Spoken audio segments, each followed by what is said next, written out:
We're going to finish off ecosystems with how species within an ecosystem interact. So first term really is what an adaptation is.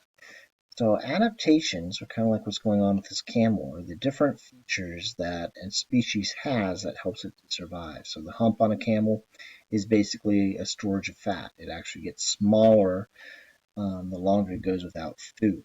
And so it's a storage area for food, basically. Okay, the fur protects against sunburns, long eyelashes to protect against the blowing sand. Okay, these are all adaptations to help it to survive. He then has these padded feet to protect from heat and to stop them from slipping on the sand. So adaptations are traits that helps an organism survive and reproduce. So obviously an adaptation of the giraffe, for example, is this long neck so it can reach its food. Camouflage is an adaptation to help it kind of blend into its environment. And you can see this going on right here with all these different organisms. So it's an adaptation in both predators and prey species that allows them to hide. Here's kind of an example of that.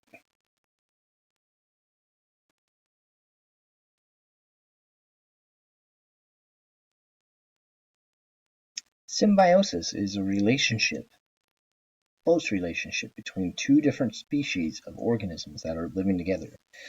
So the one that they always show in Finding Nemo is this symbiotic relationship between this poisonous plant and the fish. This is a symbiotic relationship, so the alligator is not going to eat this bird right here. The bird is actually cleaning out its teeth almost like floss. These fish over here with this shark are actually feeding on some of the different parasites along the shark. So that's what symbiosis is. And there's three different types: commensalism, mutualism, and parasitism. So it's this close relationship between two different species. Again, there's three types. The first type we'll look at is mutualism. Mutualism is where both species benefit. So the hummingbird gets nectar or food from the flower. The flower then, what it gets out of it is its pollen is then spread along the forest. So it's able to reproduce better. So both species are benefiting.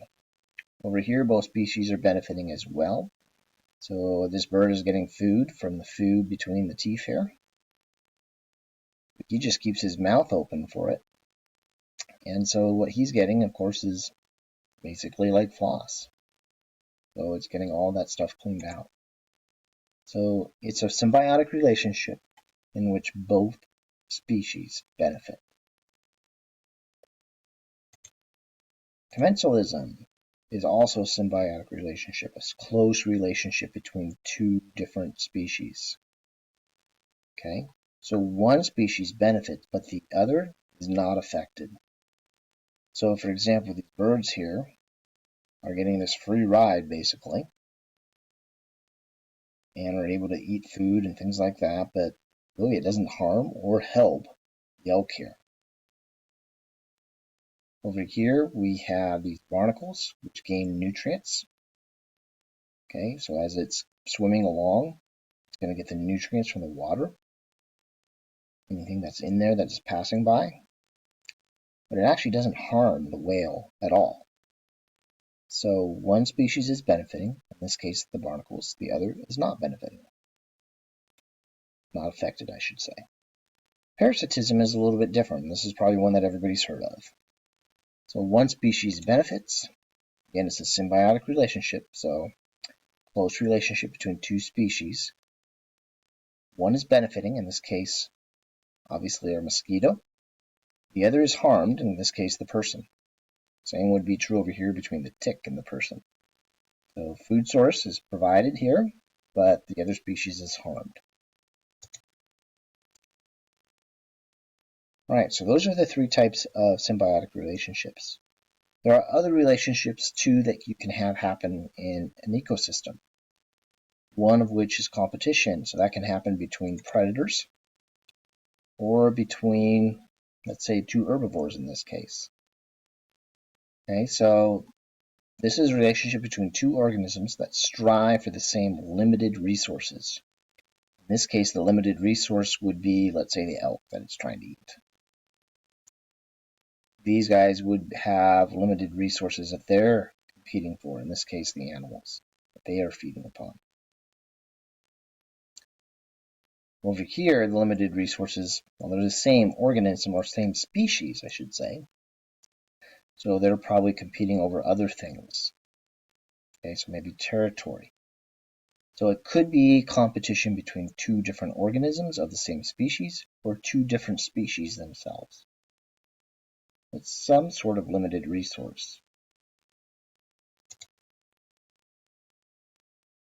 And last is predator-prey. So of course, here we would have our prey. And over here, the cheetah would be the predator. It can involve insects as well. So this would be the prey, what's hunted. And this would be the predator, the bird.